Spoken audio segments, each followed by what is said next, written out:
Good morning दोस्तों, स्वागत है आप सभी का फिर से हमारे ब्लॉग पे। आज है डे 3 एसएससी सीजीएल का। 50 दिन में से डे 3 है आज।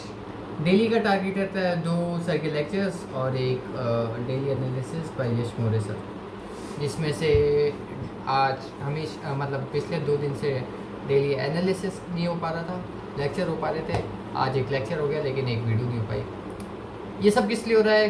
बिकॉज रात भर से सोया नहीं हूँ। सुबह के बजे 4 मेरा नाइट का रूटीन बन चुका है। सुबह उठता हूँ फिर मैं 1 बजे, फिर उसके बाद खाने पीने इनका नाटक हो जाता है 5 बजे। उसके बाद फिर जिम जाने का होता है, फिर रात का खाना, फिर घर वालों से बात, फिर रात के 4 घंटे मिलते हैं। इन सब को कम करने के लिए आई वॉन्ट कि सुबह का अगर इस टाइम में उठूँ, मान लो 5 से 6 बजे, और फिर 7-8 बजे तक पढ़ लूँ, 9 बजे जिम चल जाऊँ, और फिर दिन पढ़ा मेरे पास रात पड़ी। टाइम का मैनेजमेंट करेंगे। पर मैं दुखी नहीं हूँ कि मैं फैमिली को टाइम दे रहा हूँ, मैं डिस्ट्रैक्ट हो रहा हूँ। नहीं, डिस्ट्रैक्शन नहीं है, फैमिली को टाइम देना ज़रूरी है। और क्या है एसएससी सीजीएल भाई, एक छोटा सा एग्ज़ाम है। अभी 1 साल है, अभी 2 महीने बाद तो अटैम्प्ट है, उसके बाद 1 साल और है। होपफुली बाद में पढ़ लेंगे आराम से, लेकिन अभी तो पढ़ रहे हैं, ज़रूरी है ये पढ़ना। और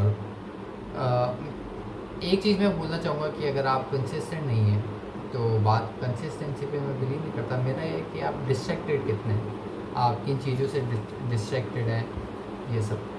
तो कंसिस्टेंट मत रहिए आप भले ही, पर डिस्ट्रैक्शन कम कर लीजिए, या फिर अपने गोल एक बार लिख लीजिए कि आप ये सब क्यों चाहते हैं। आपकी फ़िलासफ़ी हो कि लाइफ में बहुत कुछ, लाइफ में अलग चीज़ होनी चाहिए, ये होना चाहिए, वो होना चाहिए। तो आप खुद से सवाल करिए कि आपके पास लाइफ में आगे क्या है। कुछ नहीं है, आपके पास एक पैशन है जिसको आप एंडलेसली फॉलो करना चाहते हैं, आप वो करिए। अगर आपको पता है कि मेरे पास, मैं कंफ्यूज हूँ, मेरे पास क्या है, तो एक छोटा सा बैकअप ऑप्शन होना चाहिए ताकि मैं कुछ कर सकूँ। सिक्योर तो रहूँ, फ्यूचर में करूँगा, लेकिन एक छोटा सा ऑप्शन सिक्योर हो जाए तो ठीक है। उसके लिए जैसे मैं भी कंफ्यूज हूँ, मैं सही राह पे नहीं हूँ, पर एक ये है कि एसएससी सीजीएल का छोटा सा एग्ज़ाम निकल जाए तो मेरी लाइफ सिक्योर रहेगी। उसके बाद मेरे आगे के सपने तो रहेंगे ही। आप बोल सकते हैं कि यूट्यूब का मेरे को पसंद है तो मैं वो करता जा रहा हूँ, और मैं इसमें ज़्यादा फैंसी नहीं होना चाहता, नॉर्मल है।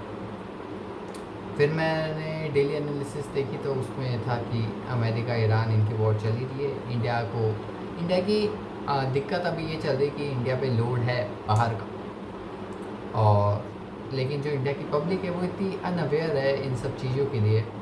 और इसके कारण क्या हो सकते हैं आप सोचिए। इंसान जब खुद कुछ नहीं होता तब वो खुद को किसी ग्रुप से एसोसिएट करता है।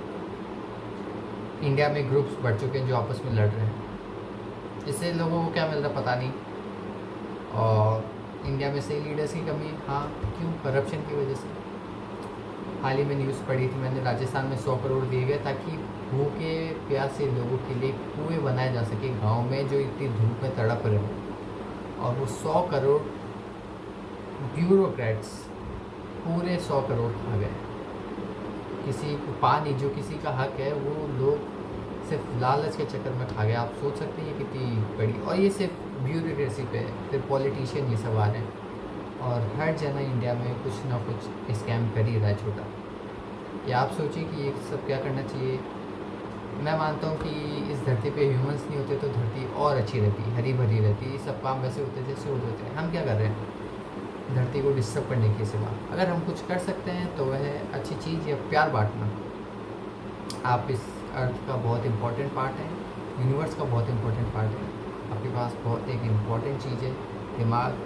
सोचिए, इसको सही जगह लगाइए, बुक्स पढ़िए ज़्यादा समझने के लिए,